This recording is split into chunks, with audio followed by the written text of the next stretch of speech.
తెలంగాణలో పారిశ్రామిక రంగం అభివృద్ధి చెందడానికి ఆయా పరిశ్రమలకు అవసరమైన ప్రోత్సాహకాలు అందించడానికి ప్రభుత్వం సిద్ధంగా ఉందని ముఖ్యమంత్రి రేవంత్ రెడ్డి చెప్పారు. రాష్ట్రంలో పెట్టుబడులకు రక్షణ కల్పించడమే కాకుండా లాభదాయకంగా ఉండేందుకు ప్రభుత్వం సహకారం అందిస్తుందని పారిశ్రామికవేత్తలను ఉద్దేశించి అన్నారు.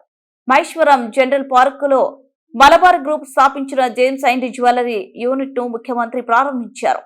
ఈ సందర్భంగా మాట్లాడుతూ పారిశ్రామిక రంగం అభివృద్ధికి అన్ని రకాలుగా సహకరిస్తామని, రాష్ట్రంలో పెట్టుబడులు పెట్టాలని పారిశ్రామికవేత్తలకు పిలుపునిచ్చారు.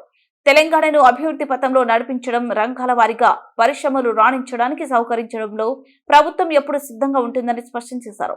పారిశ్రామిక రంగంలో అభివృద్ధికి తెలంగాణలో గత ప్రభుత్వాల నుంచి సానుకూల విధానాలు అమల్లో ఉన్నాయని, వాటిని మరింత మెరుగైన విధానంలో తమ ప్రభుత్వం అమలు చేస్తుందన్నారు.